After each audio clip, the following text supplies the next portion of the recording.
this thing called riding and being with a horse is magical. Buying a child's pony is a nightmare. You didn't have riding schools in your blood. You didn't have all those memories of learning to ride as a child. I learnt to ride on an 11-2 pony, then a 12-2 pony, then a 14-2 pony, and then eventually, empathetically, this horse, this dog, this child needs to hear no, is not going to feel safe.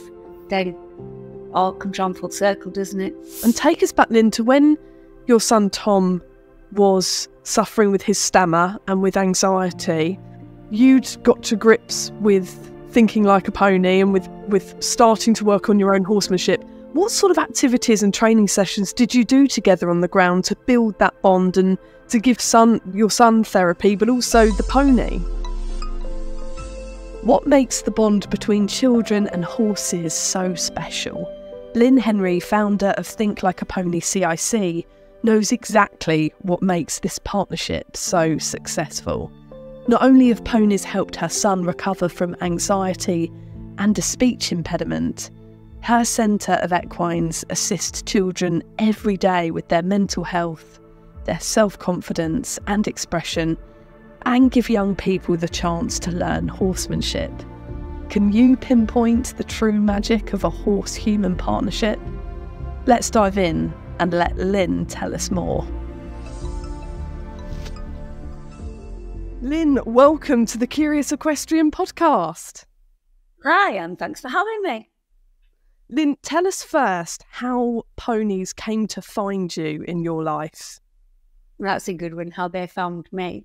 Well, it started really when my eldest son went to school, and he started to become very anxious, and he was a really bubbly little boy, very articulate. He's incredibly clever. He's a comedian now, actually. And during the first term, he became a little bit subdued. The second term, he was really subdued. By the third term, he didn't want to go back to school again. And this just wasn't what the child that I knew. And what transpired was his eyesight was failing. And in his home environment, he felt really confident and happy and bubbly. But taking him out of his home environment, he just felt like a fish out of water. And during the period between 5 and 7, he developed a lot of anxiety traits. He became, he got a really bad stutter. He started to steal food. He was very uncoordinated. He got asthma. And so I was fortunate enough to have a doctor in the days where you still could go see a doctor. And the doctor said, in Poland, we teach children to ride. If they've got anything like this that's anxiety related, they ride. Well, that was news to me because we had a small holding. We still got a small holding. I had sheep and I had chickens and cows, but we did not have any ponies. The only pony I ever saw, or the only horse I ever saw, was pulling a horse and cart, a rag and bone cart. So this was like, what? I have to get him a pony. And I didn't know what a bridle was. I didn't know what a saddle was. I didn't know what a halter was. I knew they had hoofs and a mane. That was about it. So we did buy him a pony. It was a very wild little pony. We were, buying a child's pony is a nightmare. So I decided that I had to teach him myself to understand this thing called a pony. And we actually did take him to the local riding school to learn to ride. But I didn't like the way they trained the horses, and I definitely didn't like the way they spoke to my children. So Thomas is the eldest of 4, and we did everything together. So we all learned to ride, and I tracked this little wild pony as if it was a big dog, because I'm a science teacher by profession. And so from a scientific point of view, training is species specific, but the rules of training are across the animal kingdom. And he was right, because when you want to be with an animal, all relationships are built on respect and trust. So we had to learn to respect and trust the pony, but the pony had to learn to trust and respect us. Now, that isn't a forced thing. It's not, you will respect me. And you don't do that with a child either. You don't force that onto a child. It's organic, it's earned, it's proven, it makes you feel good. So through the journey of learning how to deal with this wild pony that we had, I was really hooked, and I thought, yeah, this is pretty amazing. Dr. Zoltowski was onto something here. So my first introduction to how horses could really change a child's life came there.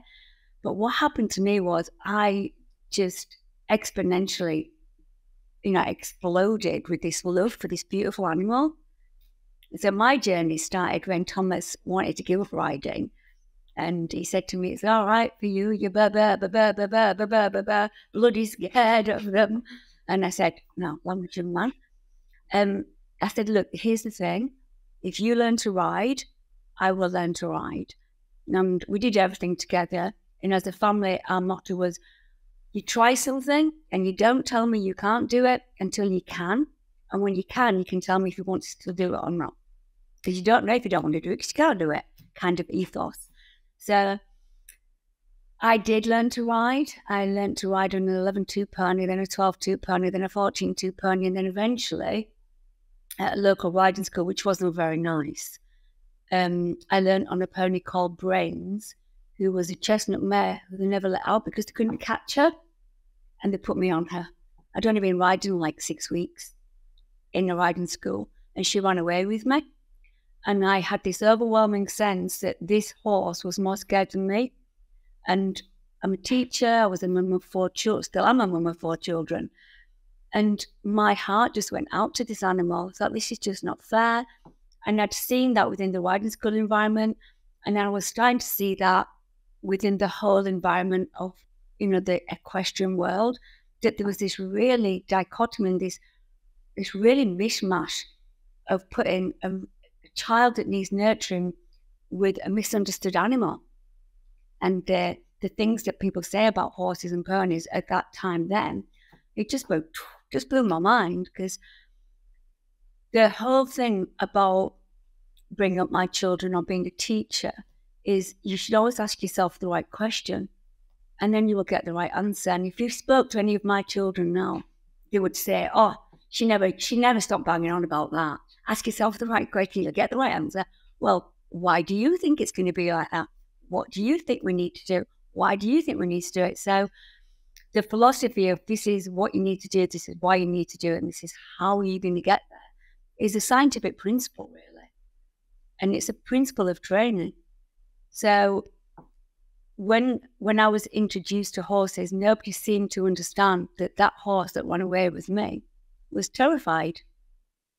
She was in pain, or, why couldn't they catch her? Why couldn't she be turned down? That just opened up a whole new world to me. And I just so much wanted to share with everybody. Hang on a minute, this is an amazing thing, because if we just see the world through the horse's eyes and we try and understand what is important to them and how we should be training, and ask these questions, the what and the why and the how, and then put that with a child at the same time, woof, we're going to explode. And that's how passionate I was about it. So as soon as they all went to university and then they got their own little things, my journey just took off. And I'm just so passionate about sharing with everybody. It's an amazing journey, and I'm so thrilled that you've joined us, Lynn, because I'm blown away by your journey from starting out in, a completely non-horsey background to what you've achieved over the years. But going back to that chestnut mare, you must have felt incredibly helpless as someone who didn't have a horsey childhood. You didn't have riding schools in your blood. You didn't have all those memories of learning to ride as a child. So you're looking at this situation with outside eyes. And that horse wasn't your horse either. So I imagine you didn't get any say in how that mare was continued to be treated. No, and that was the sad thing, because if you tried, people would say, well, you'll never be good with horses because you've not got the hours in the saddle. Or you'll never be good with horses because you're a woman. Or you'll never be good with horses because you're 40 now, and what do you think you're going to be able to do? And I started riding when I was like 35, 36. And my horsemanship journey was really taken off by the time I was 40. And that's the saddest thing, is that how do you get people to listen? Well, if we keep doing what we're doing, and it's the adults who come for training, it's the adults who go to clinics. And, I'm not trying to be disrespectful to anybody, but there's a lot of men who are running these clinics, and the audience is a lot of women. But as a nurturer, as a teacher, and as a mum, we need to change the world from the bottom. So if we keep putting a plaster on the top layer, and as an adult we go out and do this, nothing's going to change. So if we want really, I absolutely adore horses. I've got a massive love for animals. I was brought up with dogs and all kinds of things. I'm really good at training dogs. The love I have for a horse is just, if you're a horse person, it just, you explode, don't you? So there's only one way to change the industry. You teach grassroots level. So we have our own unique way of training children and teaching them to develop a relationship with the horse built on mutual trust and respect. And I can tell you, it's not whimsical, but neither is it. It's not carrot and it's not stick. It's correct. It's ethical and holistic, so that a child is empowered. Think like the pony. The mantra is, it's empowering children through horsemanship. So we can do through Think Like a Pony approach what I did for Tom, my eldest, but we can really change the way that people see the world through a horse's or a pony's eyes, and understand why you need to look at the foot balance. Why do you need to? We all know that pressure asks, release teaches. We all know that to develop a relationship, if I stand out in front of a classroom of children, I'm teaching biology, then of course I'm the leader stood there, but I have to be inspirational. It's a journey of two people. I'm not just stood there telling the kids what to do. And a good leader says, what can I do for you? And what can we do together? So when you look at a horse, you say the same thing. When you look at a dog, you say the same thing. And that mantra, that training that goes across the mammalian kingdom is so moving, so empowering, teaches so many bases, that we will have a generation of children who go, but hang on a minute. So why do I do this? So what is it I'm doing? What am I trying to achieve? If we keep on telling children that it's all about the back end and you've got to kick it up the backside and take it to the front, but also if you have a generation of people who just don't ask the horse for anything, and let's all just flop around on the buckle end because I don't want to ask the horse for anything, then you're going to have too much carrot, too much stick, and the truth is in the middle. I think when I was asked to do this, I saw that there was a little question out there that was, should we be riding horses? And that is a question I've asked myself a lot. Should we actually be sat on their backs? But riding a horse is like dancing, and we look beautiful when we dance on our, well, maybe we don't. But, when we're dancing, judging by some of the contenders on Strictly Come Dancing, I think maybe some people don't. So anyway, well, I'm old, so Ginger Rogers and Fred Astaire. Ginger Rogers and Fred Astaire look beautiful on their own. But when they came together, magic happened. And I remember my daughter, I had a beautiful horse who's died now, called Aurora, and she had equine polysaccharide. So that is a typical horse you think should ever be riding her. But through correct riding, through correct balance, through understanding the biomechanics of the horse, through understanding the biomechanics of what the rider should be doing, what contact actually means, and thinking of it, of what is the good for the horse, not just for me. When you didn't ride her, she looked like Dobbin the mule. You could work online, her liberty was off the Richter scale, you could long rein her, but nothing kind of like made her come out in that beautiful and spiritual, physical, mental, emotional way, like riding when we were together. It was just the most beautiful thing. I had 3 horses like that. I'm just starting a young horse at the moment. And that changed my life. That changed my opinion of when you see the union between a human and a horse, when the human is mentally, emotionally, and physically balanced, and the horse becomes mentally, emotionally, and physically balanced, and the two come together. I love this. Magic happens. So Oh, that's a beautiful way of describing it, Lynn. Sorry to just pause in there.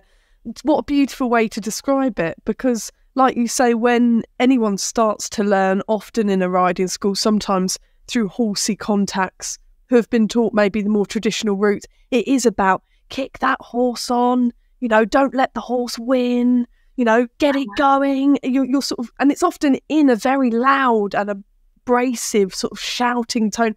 Sometimes I still sort of make my way past riding schools or lessons and I hear that abrasive voice sort of breaking out across the landscape, and I think, what good is that doing the child or the adult or the horse? But when you describe horses being ridden as a union, as magic, as a spiritual connection, as a dance, isn't that what it's all about?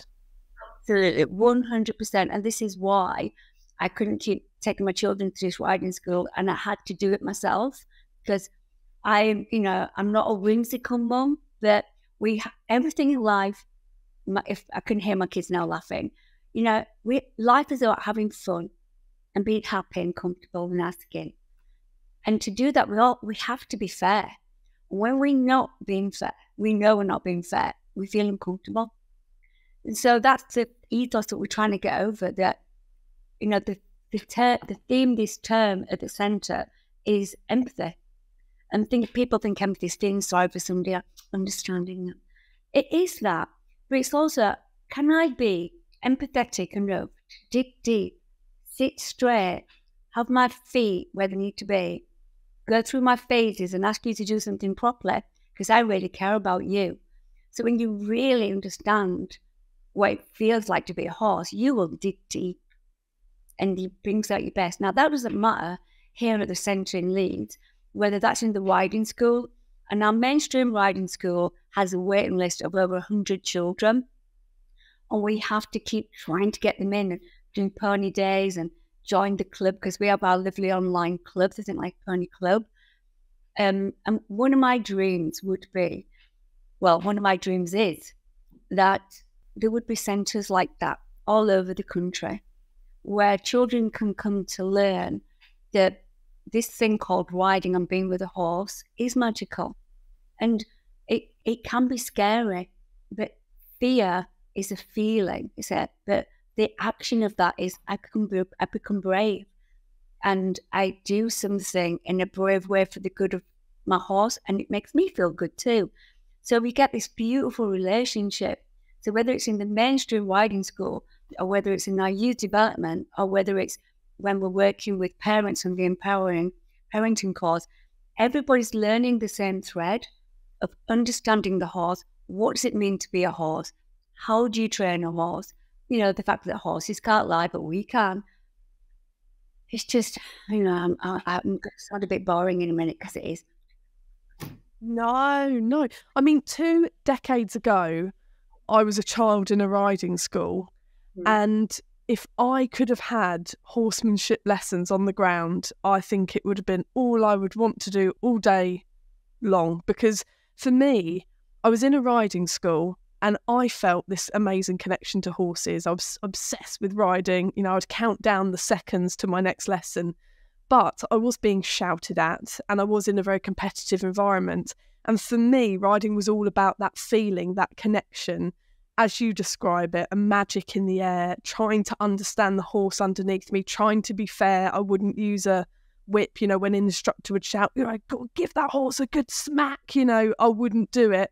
I used to get told off for talking to the horse because I realised I could get a lot more out of the horse by asking it and using verbal commands and clicking instead of booting it, and I used to get told off. If I'd have had access to horsemanship, I think that would have unlocked a whole nother passion that I had to wait another decade and a half to find myself through owning my own horses. So I think you're giving an incredible gift to the children of this day and age. I just wish, my second wish, that we could inspire other people to understand the value of working with children.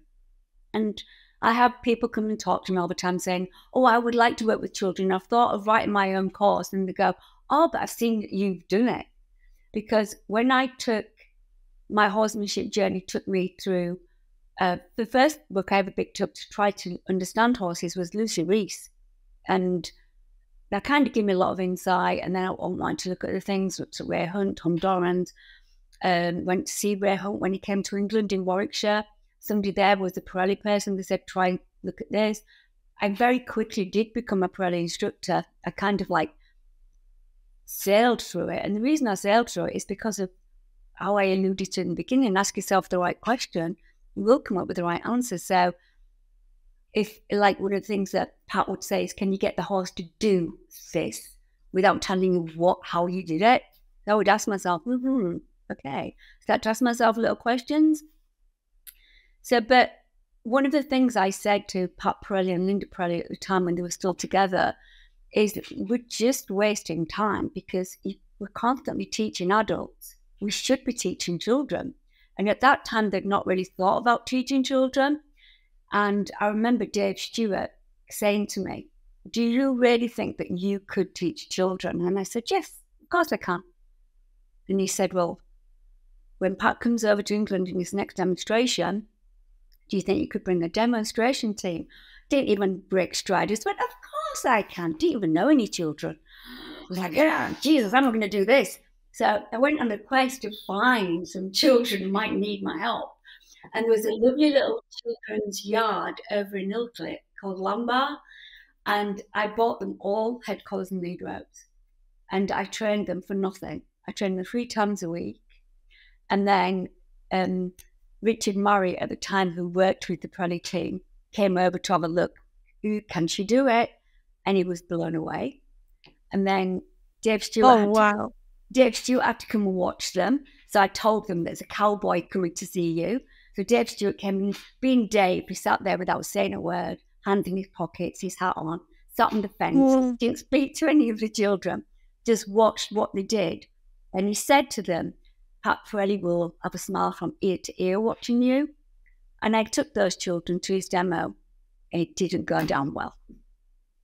It was the end of my career as an instructor because they asked me how I got the children so good, and you can go live with this because it doesn't matter. And I said I got them so good because I didn't stick to the 7 games. I taught them how to stick to the rules of horsemanship. And Linda Pirelli said to me, there aren't 7 games, there's only 3. And I said, there aren't 3 games either. There's the training rules of horsemanship. And I'm not going to put them out straight away there in case, that didn't go down to a bother. And that was it. I was asked to leave. And those children had the audience stood up. You can go and see it still somewhere on YouTube, I think. But that was me really deciding, actually, I know I'm right. I know the truth about how to change the life for a pony. How to change the life of horses is through children. And if we don't teach children properly and come together, so this is not called Lynn Henry Horsemanship, this is called Think Like a Pony. And the one thing I want is people to join with me collaboratively. I don't care if nobody ever knows my name, but wouldn't it be lovely if in 10 years' time, riding schools have changed? Because the way that riding schools at the moment, they're all becoming alternative provisions. So many riding schools now are alternative provisions. They're not actually teaching children to ride and having a relationship with the horse properly anymore. And we need horses in our life. I thought when horses came into my life, I thought I had my life together. I've got my kids. I know what I'm doing. I still looked sexy. I was still young enough to be sexy looking. And then this thing came, a horse came into my life. And I went off on a completely different path. So I want to share that with everybody. And we're not going to make the life of horses in the world better if our children are educated better. And to educate a child, you have to empower them with their knowledge. They have to be able to understand what it is they're doing. So the way we teach them is progressive. It's foundational. You should be able to take this anywhere. It's pretty special. It certainly is, Lynn. And just rewind for us back to the journey of your eldest son, Tom, and the little wild feral pony you bought. Oh gosh, you yeah. had the huge task of learning to ride and learning the groundwork side of things from someone who had no prior experience to horses. How did you were in that riding school learning to ride, how did you learn how to tackle this little pony on the ground? I treat him like a dog. So we had to stop going to the riding school. So that day was the end of everything. So I am going to allude to what I said earlier. Look, the rules of training any animal is space, direction, speed, and gait. So if you can control your space and the direction that somebody goes, then you are in control of that animal. So if you've got a dog and you are working your collie around sheep, you've got to be able to send your collie, go by, come to me, stop, go, come. Then, so I can do that. I mean, I don't work sheepdogs, but I can train dogs. So I just looked at this pony and thought, you are a dog. And it's species specific, so we're going to have to adapt it. And then when it comes to the riding, I went everywhere I could to understand what you had to do in order to sit on a horse, but not be a burden to the horse. So not to be a burden to the horse, you have to be in control of your own balance. And I went right back to really old classical books. And one of the things that made me really kind of like focus was when you sit astride a horse, you should look as if you are standing on the ground. And that is the one element that I just took through my riding. And now, as we still say to the children here, what I used to say to my children when I was teaching them to ride myself, and I had a book in my hands or pictures, the horse is giving you a piggyback. So if you sit to the left, you sit to the right, you have your feet up, you've got to control your own centre of gravity, be in control of your own core stability in order to sit on that horse. So like even yesterday in the mainstream riding school, actually it wasn't in the mainstream riding school, it was in the youth development session, a young girl just would not sit up. So I just said to her, get off. And she says, why? I says, because that is not an armchair, get off. I'm not talking to you while you sat there, just get off. And everybody's like mums and teachers and things are there, and they're all going, oh, what's going to happen? But because you've built a relationship with the horse, you've built a relationship with the child, this is a mantra for life. If you want to be good with horses, you have to be good with people. If you want to be good with people, you have to be good with horses. It's the same thing. So with that philosophy and that ethos, if you ask yourself the right question, you are going to be good with horses, because everything you do is respectful, honest and kind. And I love that you come from a background where your granddad was a dog trainer and a dog training family. Do you think that gave you a unique insight into horsemanship, considering you hadn't had any lessons of the past? You were going off of something fresh and putting essentially companionship training with a pet that lives in a house and transferring it over to an animal that's been very much in service to humans for hundreds of years. Definitely. And also from a scientific point of view, understanding how the similarities are across the training of anything, really.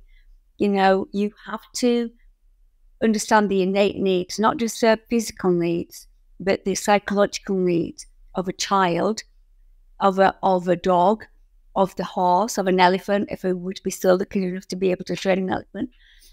So from that perspective, that understanding and care and compassion of being able to train a dog is a transferable skill to be able to work with a horse.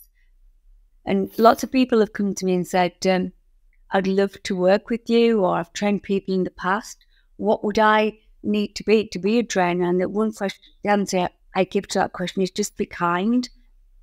Because if you're kind, if you are truly 100% kind and you pass something through your heart, you will know, it will resonate with you. I'm doing the right thing, I'm doing the wrong thing. Because the hardest thing to say to a child, to a dog, to your horse is no. People get really uncomfortable. But if you can say no, because you've got a reason to say no, because empathetically, this horse this dog, this child needs to hear no, is not going to feel safe, then all comes around full circle, doesn't it? It does. And take us back, Lynn, to when your son Tom was suffering with his stammer and with anxiety. You'd got to grips with thinking like a pony and with starting to work on your own horsemanship. What sort of activities and training sessions did you do together on the ground to build that bond and to give your son therapy, but also the pony? Well, I think you alluded to it earlier, because you wanted to use your voice. And as humans, we want to use our voice, but Thomas couldn't use his voice. But when he spoke to his pony in a soothing way, then his pony, that was good. But he couldn't use his voice if he didn't stand up, So if his physical self and his emotional self didn't match his voice, then he couldn't speak. But from anybody who knows anything about voice therapies and coaching, a lot of it's to do with how you breathe. So when you're anxious and you've got asthma, you don't breathe. So I would teach him how to breathe, how to do diaphragm breathing, and then give him a purpose of what to be able to do then with his pony. So take a breath, let's stand up, put a smile on your face, let's stroke him all over. Because this pony was, why he was to touch a handful and feral, was he was terrified. And so then the pony would calm down. Then we'd watch his body language change, and you'd watch Tom's body language change. So by the time Tom was 9, he didn't have a stutter anymore. So 2 years of riding, gone. So it's really good. So that would be one of the things we would do. Also, when you feel you can take control of yourself in order to control an animal that you now is starting to really care about, so to take control of himself, stand up, walk tall, lead from the shoulder, give that pony confidence that you know where you are going. Be brave enough to have your pony behind you and stop behind you. The exercises that you'll probably be doing yourself, but giving him purpose to do them and what it meant to the horse. So in real time, he was training his pony to be brave. And I remember once we went out for a ride together. I remember I'd only been probably riding a year by this time. So we're going out for a hat together. And he was just wanting to get out. And the weather changed and we rode home in a thunderstorm. And he was terrified. And I'm not scared of thunder and lightning. And Tom isn't scared of thunder and lightning. But he thought his pony would be scared of thunder and lightning. And it was that kind of rain that was bouncing down really heavy and hard. And I said, okay, what would we do if we were at home? We would sit up straight. We'd make sure our knees were on the saddle, our feet underneath us, lean forward, stroke your pony, let your reins go, do not hang on to him, breathe. I can't breathe, mummy. Sing. We're going to sing. We're going to sing all the way home. And we're going to trot. We're not going to trot, we're going to walk.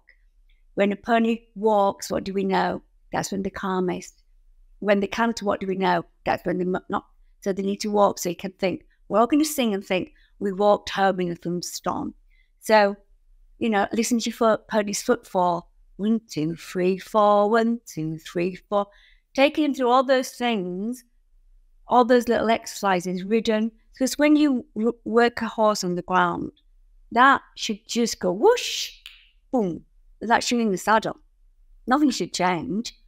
And you should be able to pick up your reins, put them down, and understand what your reins are. You should understand that. We just did this the other day. I did this with a class the other day, that when you are riding, you're holding pony's hand. And the kids look at you like, huh? What are you talking about there? Giving them little examples, that you're giving him a hug. And I remember saying that to Thomas, just keep giving him that cuddly hug. It's going to be okay. The little pony's name was Jerry. And my son's name is Tom. Summer Jerry!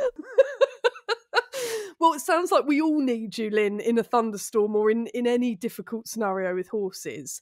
Do you feel like you really had a natural alignment with equines? Because for someone who'd only been working with them for 1 year, it sounds like you really had a deep connection and didn't worry about the wider conversations and sort of chatter from the wider equestrian sphere. I think, 100%. And I think a connection, I'm just going to digress a little bit, because I think as human beings, we forget our spiritual nature and don't want to go down the ooby-dooby line, because I would say to everybody, ooby-dooby is science. You know, your magnetic field is real. It's science. And when your resonance, you feel that with another animal and you want to let them in. So number one, I just love animals and I love kids. And so with age comes a little bit of wisdom. And I was more comfortable in my own skin. I knew how I wanted to bring up my children. And I had to quiet my child from that. And when I was a teacher, I think my headmaster would say that I was very ebullient. I knew what I wanted. I knew how I wanted to teach the children. And I had really good exam results. And I was a science teacher, which is not always the most popular teacher in school, is it? And so I love teaching. I love communicating with people. I love animals. I love children. But that then came together, and I saw this horse through a different sphere. But also the horses moved me very spiritually, because that energetic field that they give out touched my energetic field, and it resonated with me. And I don't think it's too whimsical either to say I felt their distress, because you'd be an idiot not to look at a horse with its head in the air and its eyes all like this, and somebody go, she's just a chestnut mare. Or, oh, he don't go forward, just give him a kick. It's just like, what? No, do not tell my child to do that. Oh, just give it a pull, it's fine. And, you know, really understanding the biomechanics of our horse moves, that there's so much emphasis put on the back end of the horse and not enough emphasis put on the front end of the horse. So that understanding, I want to know why I should be doing what I'm doing, and how will that benefit the horse, and how will that benefit me? So wisdom and my training as a teacher and my love of communication and education, I just love it. That's why I just immediately connected with them. And what changes did you see, Lynn, in your son when he was working with you and your little wild feral pony Jerry? How did he change, and what visual difference did you see? Well, Thomas, because of these problems that he had, was very badly bullied at school as well. So I think it really improved his confidence and kept him calmer. But athletically, he started playing rugby because his core stability was stronger. His communication skills definitely improved. And as I alluded to earlier, he was a comedian. Because when you've suffered a life trauma, like your eyesight's starting to fail, it's not great, is it? So physically, mentally, and emotionally, he was stronger, and he's still got a huge love for the horses. He doesn't ride anymore. That my daughter still rides. That passion for riding has gone, but his passion for the horses hasn't gone. So the change in him over 2 years was immense. But I don't want horses just to have this rolling life now as a therapy. Because if we are going to use horses as therapy, we really have to do it ethically. I want horses to be in people's lives because they are good for us. I would never want them to be out their life. Have you heard of the Charter of the Horse? The new charter? No, I haven't. Well, the BEF have brought out a new charter that horses have to be treated ethically. And the first charter is empathy. But they say all these words, and I, as you can tell, I don't mince my words. I get on my little soapbox, I'll have my head above the parapet, and I'll make But if we're going to say what we do on the tin, we have to actually do it. And the reason why I think what we do is so successful is because that is what we're doing. You know, you're giving a way of training an animal that is so holistic, so ethical, so empowering to the animal and to you.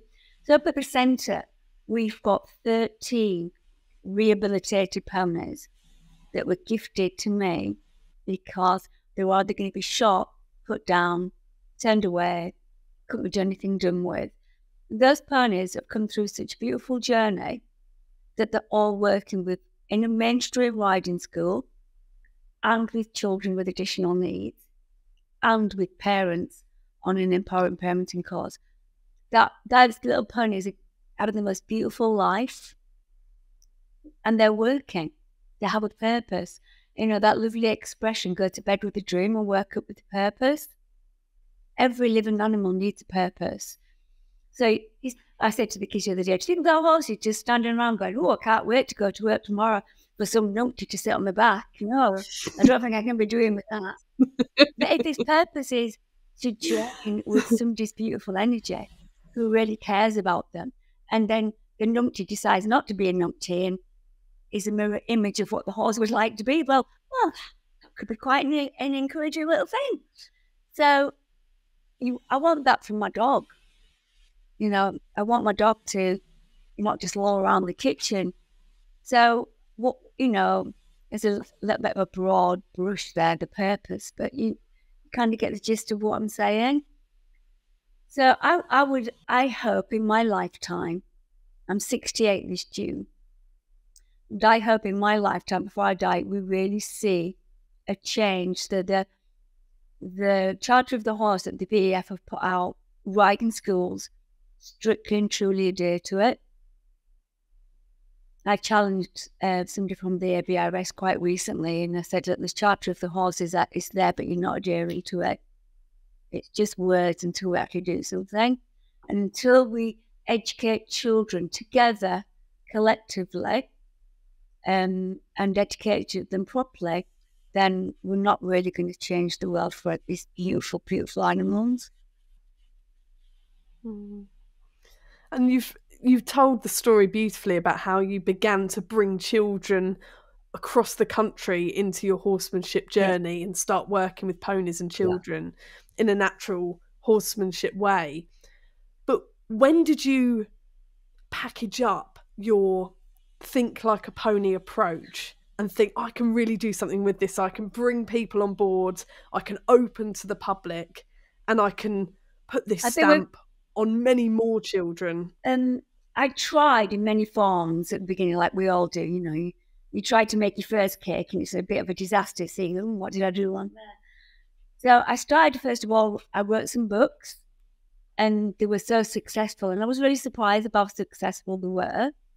And it was just putting 3 little books out to teach mums and children how to train their pony from the ground.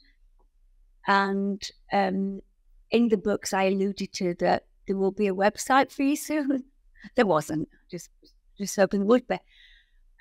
So, but then I just met people along the way on my journey who I inspired. And I met a young lady called Sophie Hildreth, who was at an equine college studying horsemanship. And somebody said, you ought to meet Lynn Henry. She really knows what she's talking about. And she was very sassy. Can't be dealing with that. She's not one of these other trainers. Anyway, when she did meet me, I actually blew her socks off, because I am actually really good with horses. And one of my colleagues said to me today when you're doing the podcast is, don't forget to say how good you are. But that's not what it's about. If we can inspire somebody else to be the best version of them, that's what an educator wants to do. So when Sophie came on board and I did blow her socks off, it did help me, because I could see the world through a young person's eyes, how this information needs to be given to young people. Sophie was only 18, she's 32 now. And so that helped me to kind of like package things up. And the first time we packaged it up for the wider world, it didn't work. And then the second time we packaged it up, we didn't have enough money. And then the third time we packaged it up, woohoo, we're off. So it was a slower journey, but it's out there now and it can be accessed. I just want people to understand that if we come together to teach children under one umbrella that doesn't have anybody's name, and we collectively move forward, we truly will, from the ground up, start to make a difference. And not just a ripple, it'll be a tsunami. And we'll be able to really change the way that children are taught, and the way they gather their information, the way that information inspires and empowers them to make right choices. And Lynn, I love that it isn't Lynn Henry horsemanship, as you say. That's something I hadn't thought about. But tell us, how do you think like a pony? Well, you know that you have to understand for example, the one thing that is a bone of contention to a lot of trainers and will divide a lot of trainers is that pressure asks, release teaches, and it can't be all pressure, it's all of this, but actually understanding what that actually means to a horse. So one of the things that I remember doing a lecture demo for quite a lot of people, and a lady getting really quite firm with me because she said I was being too hard with the horse, and I'm not hard with horses at all. I'm firm, but I'm not hard. And I said, okay, what pressure would a horse put on another horse?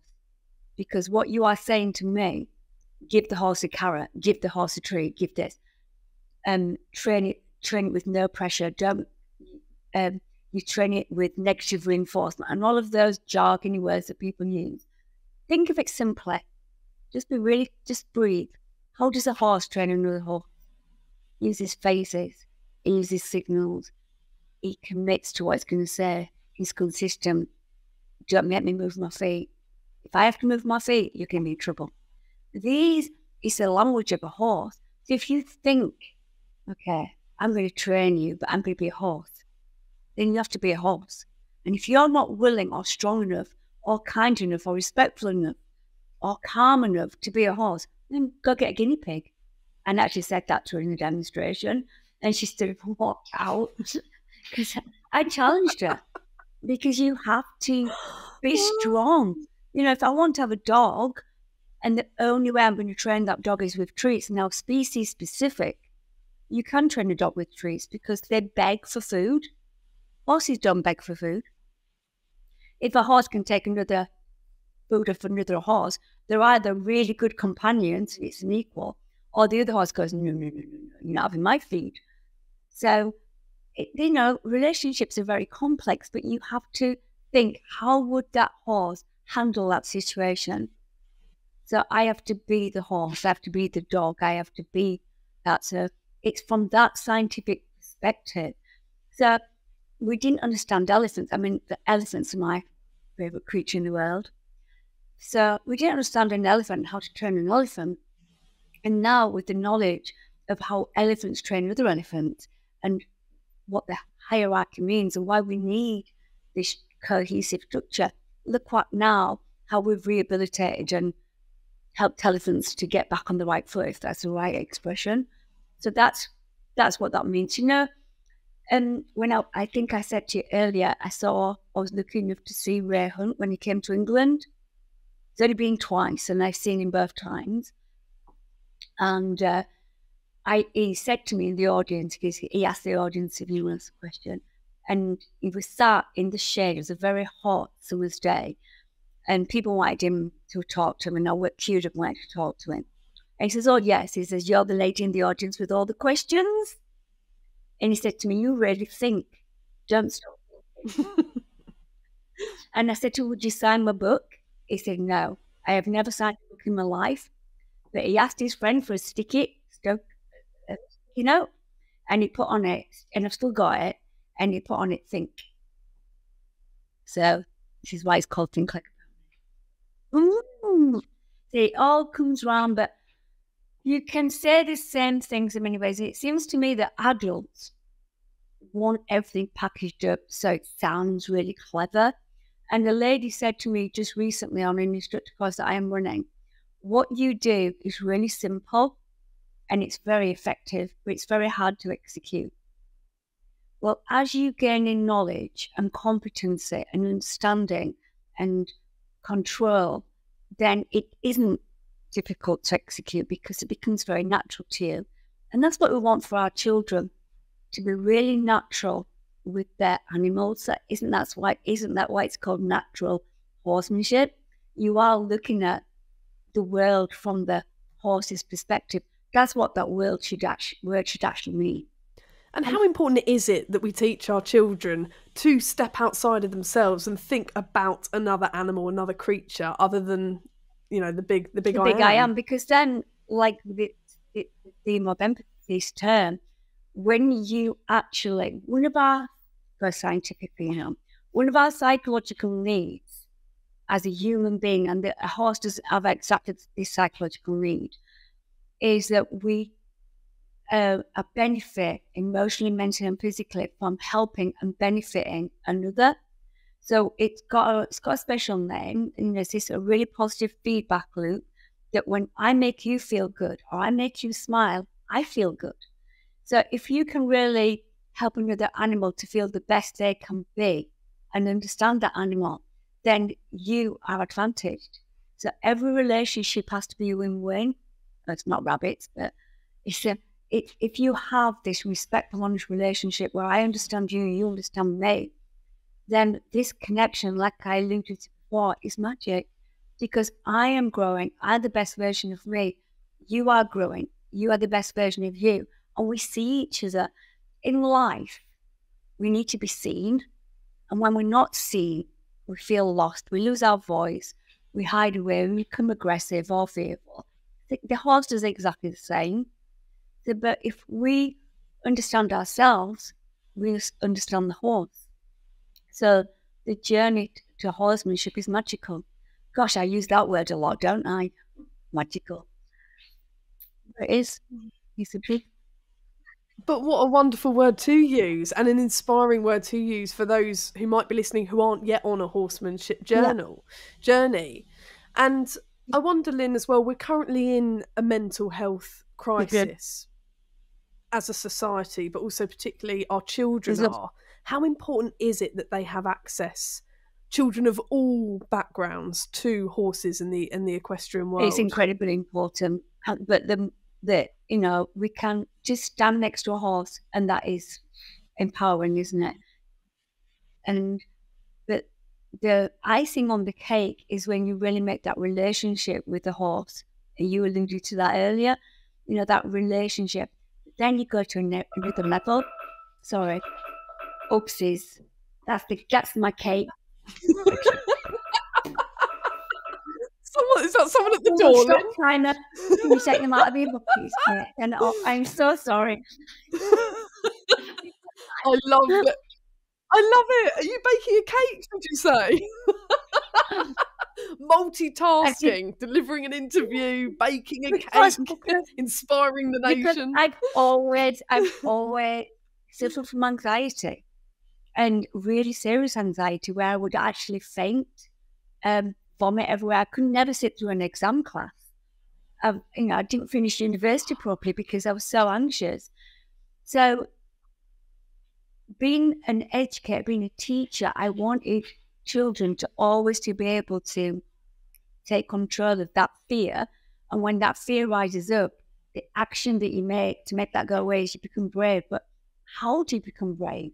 So when children are anxious and, don't leave their bedroom, or their anxiety turns into fear, they're kicking off, they can't get their needs met, then taking control of yourself in order to stand next to a horse correctly, but then ask the horse to do something for you, with you, okay? Or do something for the horse with you. Whichever way you want to put it round, is the horse will do nothing for you unless you're in control of yourself. So you've got to be in control of yourself mentally, emotionally, physically, and energetically. And that's being authentic. So when we've got into a mental health crisis, people have actually forgotten how to be authentic and honest. I mean, a lady actually asked one of my colleagues, "What do you mean at Think Like a Pony, everybody's just honest? Aren't we all honest?" And my colleague went, didn't know what to say. So I said to her, ask her, does she know, is she truly authentic? Because human beings, we can lie, and we lose our voice. And that's where Thomas started. He lost his voice. He lost his ability to express his fear. At home, he didn't stutter a lot, but he did stutter. But at school, he couldn't say a word. So in a mental health crisis, the thing we have to do is realize we're not just in our head, we're not just in our body. It's the connection between your head and your body. And the body is in charge. More of our nervous impulses come from our body to our brain, not our brain to our body. So standing next to a horse, being present, riding is absolutely the best thing ever for any of our children who are suffering from any mental health, because it's when they sit astride the horse that they are more physically balanced. They have to breathe. Our horses won't go if you're not breathing. So the whole coming together of that person as an authentic self, mentally, emotionally, physically, and energetically, all those mental and things that are categorized as mental illness, or I don't know what the right word is actually, but they all kind of just like disappear. And one of the buzzwords is, well, this child needs to self-regulate. And so the child already feels like a failure because they don't know how to self-regulate. That just fills me with dread. So we don't use any of those kind of buzzwords. We just say to the children, how do you feel when you breathe and stand next to your horse? How do you feel when your horse blinks and lowers his head for you? How do you feel when the horse stops outside your personal space? How do you feel if you can control yourself to ask your horse to back up for you? How do you feel? How did you feel when your horse just went, yeah, we can trot together? So yesterday I took a ride out up and down the field, and I remember saying to a young girl, how did you feel when you could turn your fear into fun, breathe, balance yourself in the saddle and gallop that up? Well, she was fast canter, but canter up that hill. She went, that was the best day of my life. I said, what do you think was going to happen? She says, I thought I'd never be able to stop. I thought I might fall off. I thought this, but the horse just came with me. I said, how did you stop her? She said, I just breathed out like you told me to. So it's just, honestly, I am so passionate. And it comes back to that word you use, Lynn, magic.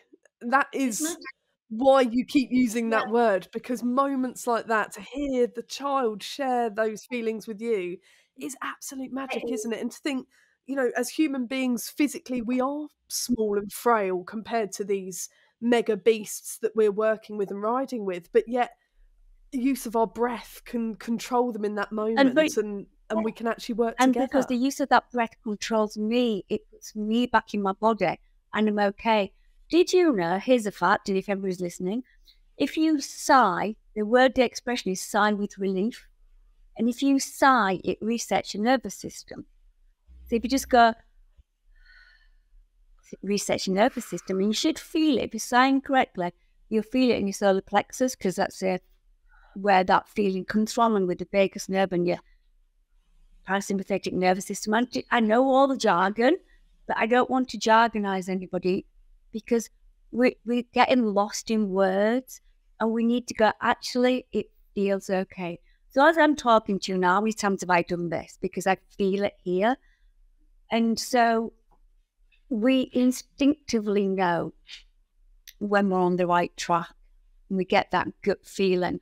And there's nothing more powerful than being with a horse, and you watch the horse go, I can do this now.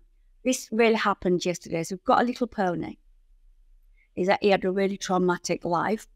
There's a little show pony, riding school, the whole thing.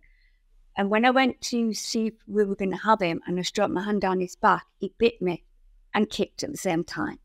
And I just said, I'll have him. I'll take him. They couldn't believe it. And he's probably one of our 60s little guys to work with. As you do.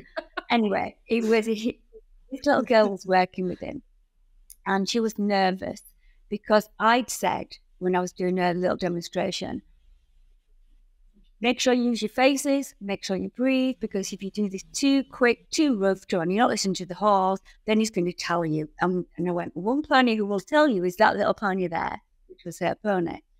And I gave the instructor, and I was like, just keep an eye on that, because this little girl is really quick. But she froze with fear, and she wouldn't do anything. And she got tenser and tenser. And it's our youngest training instructor So I could see there was a problem. So I went over.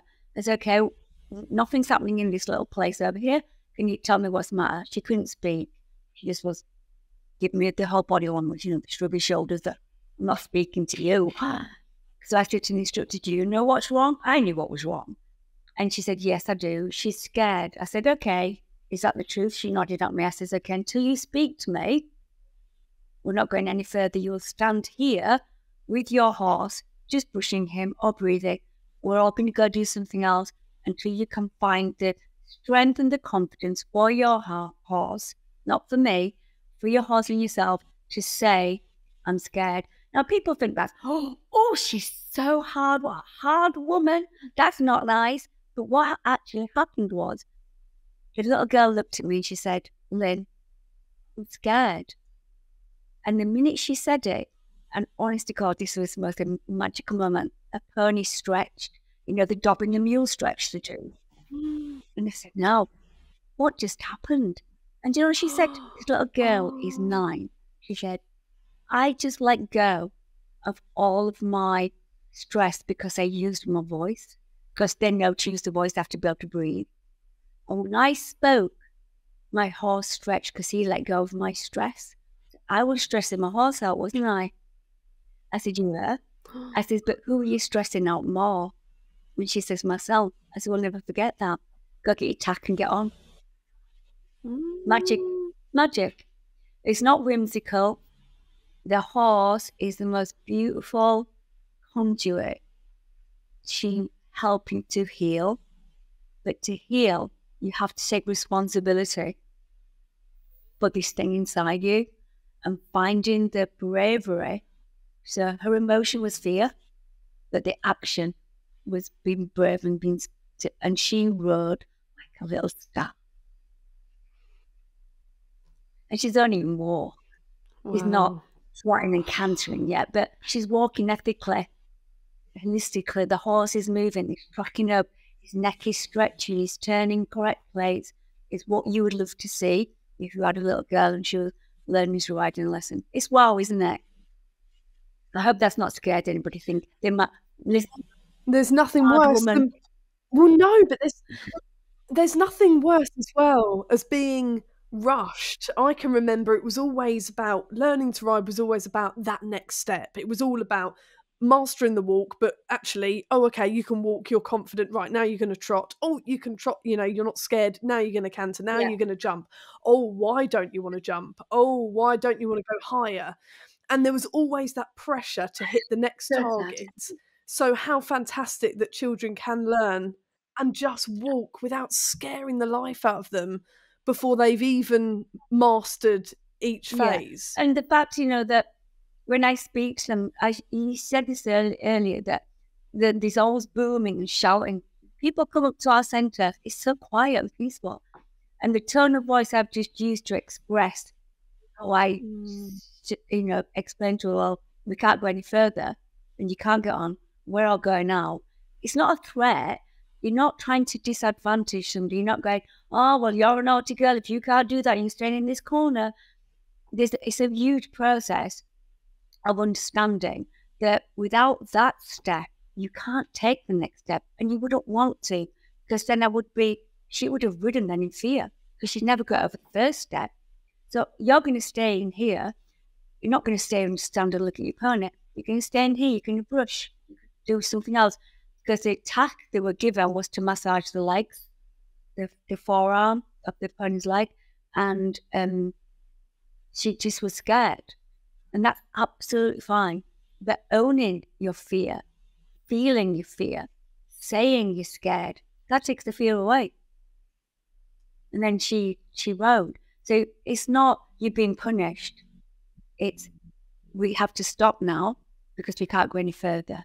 Because until you can speak, you're not going to feel great.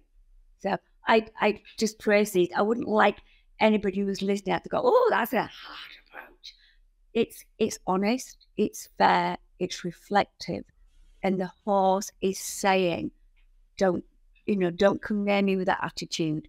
Don't do those kind of things if you're forcing me to do something. Don't do it if you're not really breathing. And you can't understand how that will affect me as a sentient being. So it's very Isn't it interesting how we worry what the audience might think because you are openly talking about communications, you're openly encouraging children to voice whether they're scared and fearful. And actually, people would sometimes be more comfortable if children didn't voice that, so that everything can carry on and progress is made. And, in comparison, in contrast, when I was learning to ride, it was not about voicing whether you're scared or terrified. It was get on that horse, right, off you go, and on you go, and you're cantering. No matter how I felt in that moment, as long as the horse was cantering and I was jumping, the instructor was happy because it was all happening around us. And then I'm turfed off or bolted off with her on the floor, and that's my fault. Yeah. You didn't do this, you didn't do that. So actually, how wonderful in a looking at it really positively for those who don't get the difference.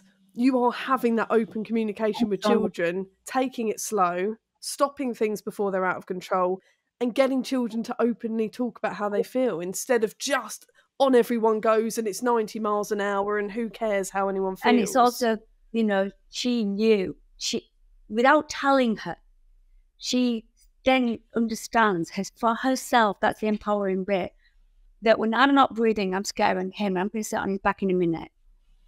She's taking control. That is so empowering. It would be dead easy to say to somebody, it's okay, you're all right, come on. But that's not authentic. That's not respectful. So, we can't be going to them, No. don't you worry about it, love. I've got this. I want them to know they've got this.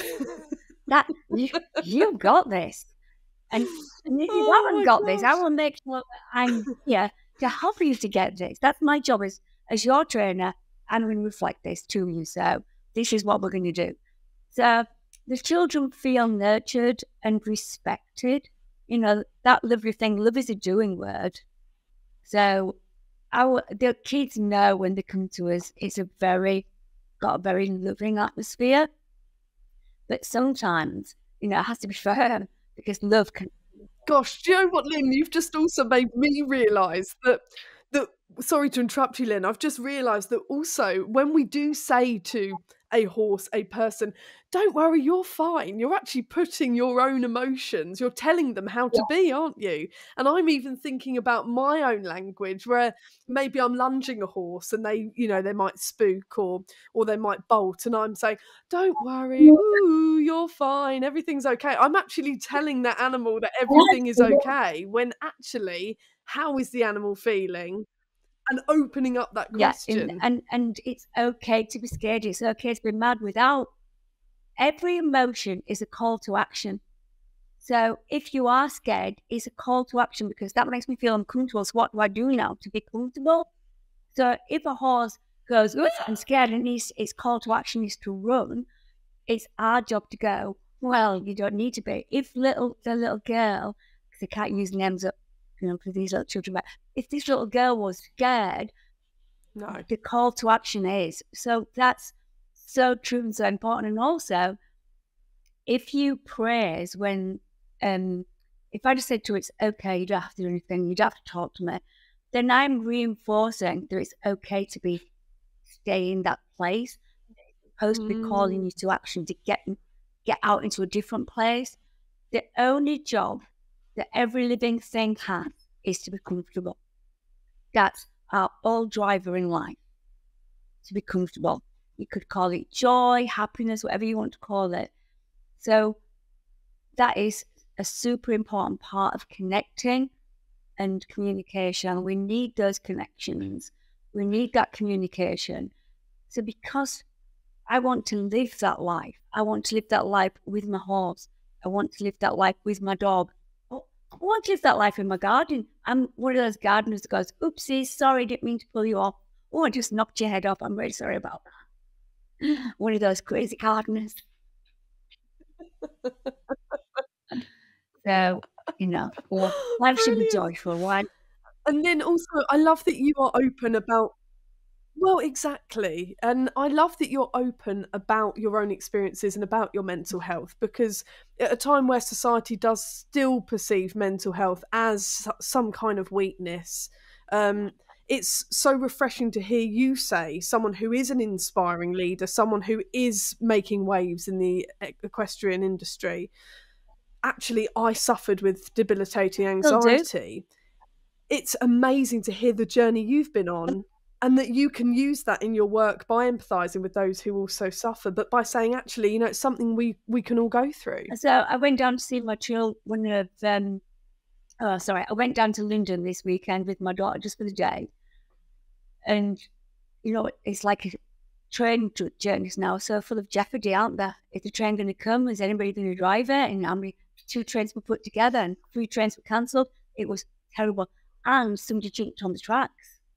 So I got myself into a proper state of panic, and I was doing my breathing and my visualizations and thinking of all kinds of things. My daughter is never faced in those kind of circumstances, and I used that in my class.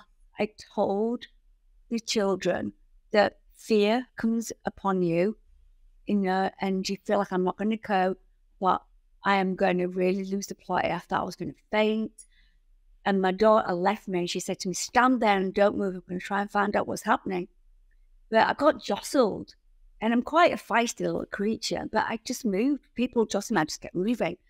And when she came back, she couldn't find me. She went to me, I told you to stay there. And she was stressed because she couldn't find me. And I went, I know, but the big boys were pushing me. And she held my hand. She went, come on, Mum, I'm sorry, I didn't mean to snap. You're going to be okay, just breathe. So I told the kids that. And, you know, we all have fear. We all have anxiety. We wouldn't be human without anxiety. You know, stress makes us achieve something, and a negative emotion makes us move forward and go in a different direction. So one of the things I say to the children, like this morning, I had a new student, and she's really intelligent, but she's kicking off at school because she doesn't know how to communicate. And we talked about that communication has to be calm to be effective. To have your voice heard, you've got to be able to ask the right questions and know exactly what it is you want. Otherwise, you know, what can you do? And in that instance, you're giving somebody the tools to be able to navigate life.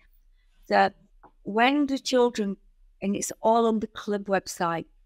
So what is on the club is exactly what we teach with the children with additional needs. It's exactly what we teach in their riding school. This is exactly what we teach with it in Empowered Parenting. And it's, they get a little key ring and it says on the top of it, remember to breathe, what's your intention, what's your body language, do you have a plan? And that's what I said to her this morning. This is what you will be learning here. She looked at me like, what are you talking about? But let's just excited seeing her work today, because I've come home to do the podcast because I felt more comfortable in my own kitchen. Because, you know, the thought that somebody would want to speak to me and I'd have to speak to you, that's why this cake's in the oven. Because as we were getting set up, I said, oh, I just need something to de-stress myself. So I made a cake. So what is your call to action to get out of stress? So what purpose of horses got in our lives? That what we can't just look at the horse and go, well, you're going to help me to de-stress or you know, whatever. What does the horse need out of his life? What do I need out of my life? And where's the magic when we come together in that holistic, ethical way? That's why I'm super proud of Think Like a Pony and the way that we try to teach children and the way we put it together as an online club. I'm really super proud of it. And Lynn, I've got to ask you, because we talked briefly about horses having always been service animals to humans. So going back hundreds of years, they've been our transport, they've been our livelihoods, they've fought in wars for us, they've worked the land and brought in the produce, they've carried our heavy weight. What role should they now have in our modern society, do you think? Well, that's a really deep question. Well, I definitely think we should keep widening them. I think if there's nothing wrong with equine sport, but it should be done on the horse's terms. I said this the other day, actually. If I was a horse, no, would I like to run? I'm not really running now. But if I was a horse, I wouldn't mind racing if you didn't keep me in a stable all the time, if you didn't race me as a baby, if you didn't just throw me away when you thought I'd finished, if you let me have a natural diet, you let me be a horse and choose me. Would I like to do dressage? Well, if dressage was done ethically, it's like dancing. So maybe I'd like to do a bit of dancing, but can I do it on my terms, please? Don't put me double bridling. I'm not really keen on that. And why are you wearing spurs now when I'm supposed to be at the top of my training? So if I could write my own rules, I'll play with you. And I think that part of them being part of our life doesn't have to disappear. We have to just change it. And I think on a therapy level, if horses are in our life, that is amazing.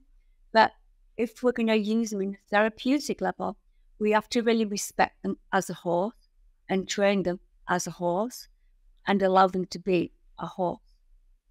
So we just have to adapt and start to think things from a different perspective that I would definitely couldn't imagine a world without a horse. I could get quite tearful, actually, if I felt there wasn't a space for a horse in our life or in my life.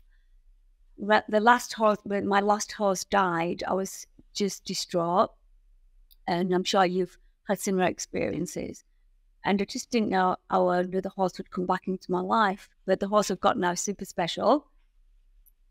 I didn't mean to go out and find one that needed me as much as he needs me. And I've never had a boy horse. But his journey is going to be quite interesting and spectacular. And watch his space.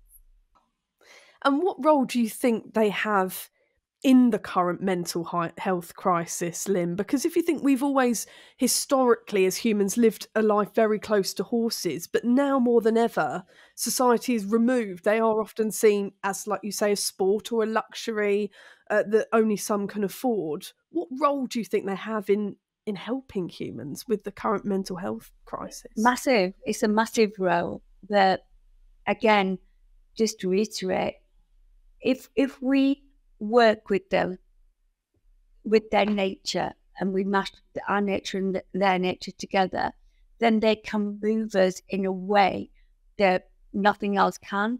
So one of the therapeutic intervention that we do here, we're not therapists, and what we do, it's therapeutic, and we really sell it as that we are in such demand. So Think Like a Pony has just been put forward for a King's Award. We work with the community as a lot. Wow. I've personally won awards for being an inspirational leader and teacher with horses and children. We've got child-friendly leads awards for the best place in leads for working with children with additional needs.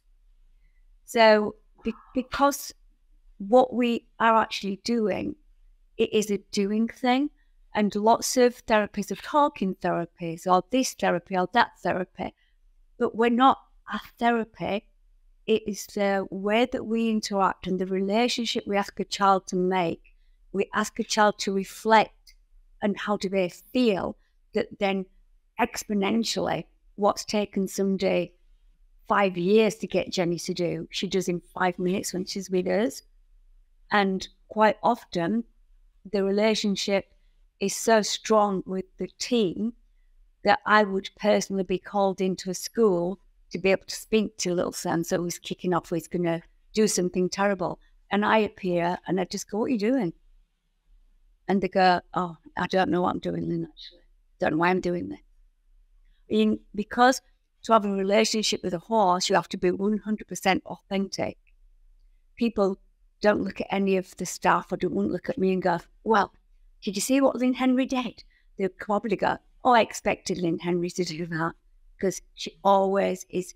I would get a reputation being quite direct, but isn't direct just another word for a very honest Yorkshire woman? So the mental health crisis needs something that helps people to reflect in a very clear concise, simple, effective way. And that relationship that you need to have to work with horse is just that. And so if we can inspire children to, wow, I said, have you ever been with a horse? I said to them, no. How do you feel? I don't know. Oh, well, I can tell you're scared. How can you tell I'm scared? Well, your horse will tell you that. Off you go. I'll see you in a minute. Off you go. Holy total. And because we've got such a beautiful array of horses, small, big, large, old, young, whatever, there's always that character that will match with another horse, with a child. So the intervention can be an explosive life change, and they can use strategies that they've had to use here at Think Like a Pony, and then take them strategies into their school or home or wherever that child is. We've got quite a few children who are in children's homes as well, and use those strategies for good for themselves. Yeah, because when I feel good, you're going to feel good, right? If I don't feel good, you're not going to feel good. So, mental health, yes. Don't get me started. Oh, Lynn, you and your work are magical, Lynn, to use that word again. But before you go, try and sum up why horses are so magical for children, but for all of us as humans. I think it's the horses, the mental ability of a horse not to be able to tell a lie and live in the present and the moment and be so honest and reflective how they try to speak to you. And if you think in days gone by that's been misinterpreted or ignored or confused with something else, and now the world is changing.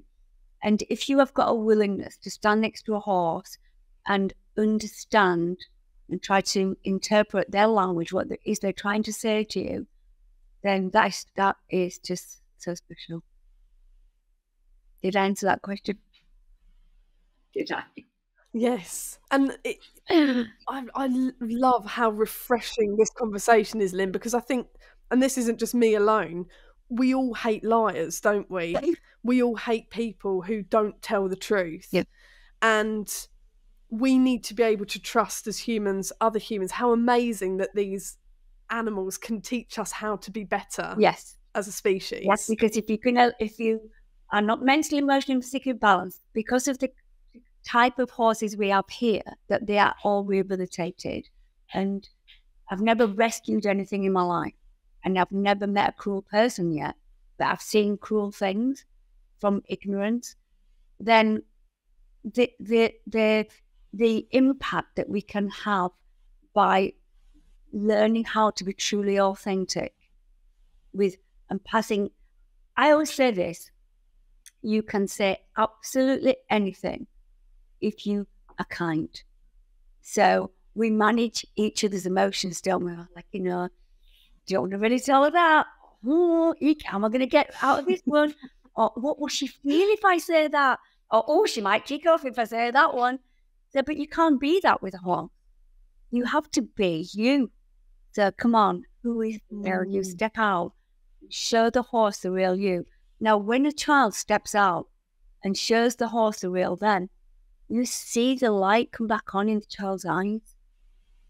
I had a parent who's come to speak to me personally last week, and her daughter has worked with us since she was 2. As a mainstream rider, never as a youth development, and something terrible has happened within the family, and the mum hasn't coped very well, and the mum wants to know if I can help her with the horses, and has reached out to me.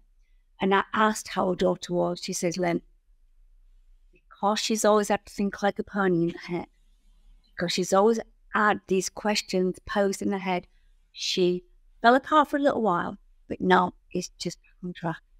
And for that reason, I know that I need to come to see you, to do work with you and think like a pony. And that is magic, isn't it? Wow. That is wow. And they're real things. I mean, for our family development program, we got that off the ground I taught it for free. Like I did everything in the beginning. I just did it all for free. But then I met a beautiful person called Kate Reed. I don't know why I forgot her name. Anyway, Kate. And she's worked in the family liaison side of social services, and she came into my life, and we took this family development program to the next level, and we grew it with a £10,000 lottery fund bid. And then it was so successful, we had so much evidence that we proposed to the big lottery fund they should give us a big bid, give us £150,000. We've had it 2 years. It's been so successful. The way it's changed people's lives. And remember, it's exactly what we teach at the riding school. It's exactly what we do online. It's exactly the club. It's just the same stuff. Just give us another £150,000, and the project starts. A new project runs for 3 years, starts in June. So that's pretty special, isn't it? Wow. But I'm so desperate to share with other people, and for people to go online and go, why is this thing like a pony club? What is it they're doing? What is it she's trying to say? What is it she wants to share? And I don't care. Don't keep my name out of it. It doesn't matter. It's not about that. It's about the horse and the child and this. And then the family as well. You're helping family, and it stems out, doesn't it, to a wider network. This is what Kate would do right now. That's what Kate does with her hands all the time. It's that got a little you do with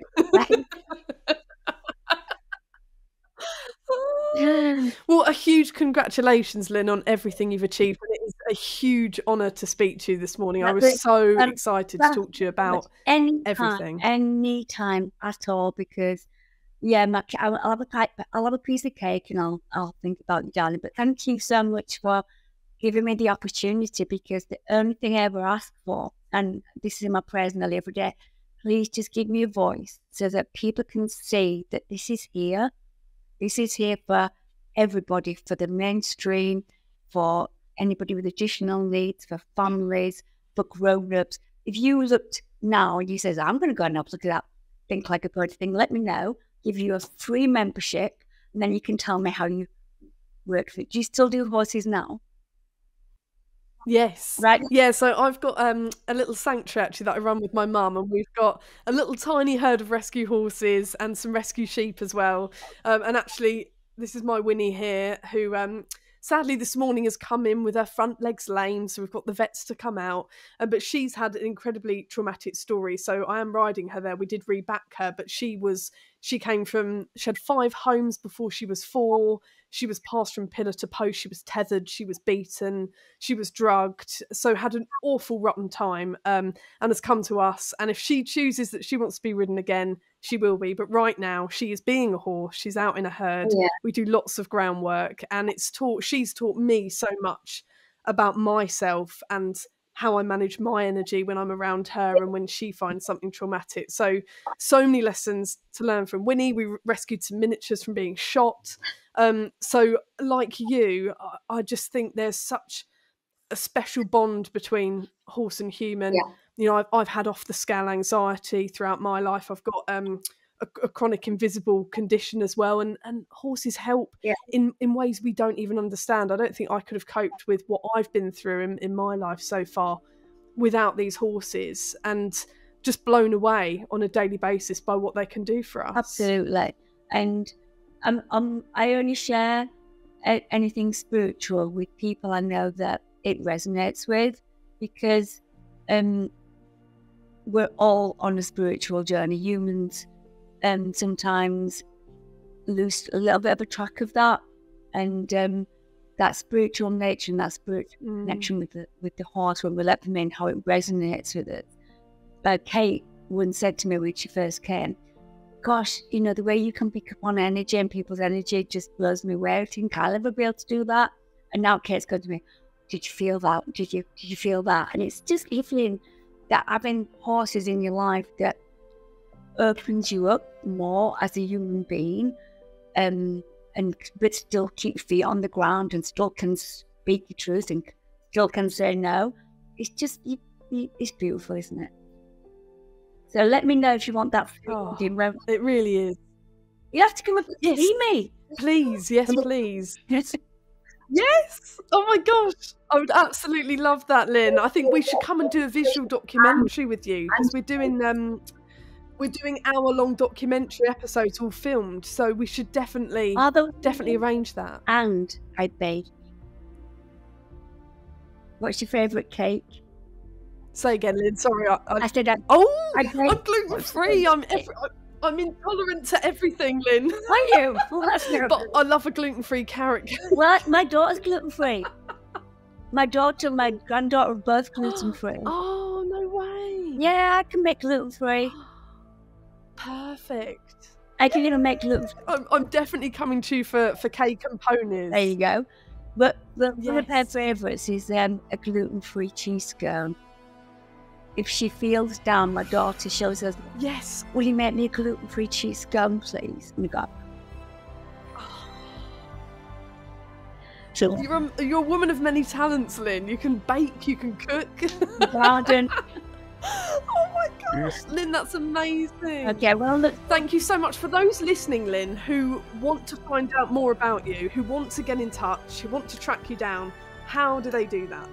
They go to thinklikeapony.co.uk, or if they want to get in touch with the office, just put info@thinklikeapony.co.uk and just tell us what they want.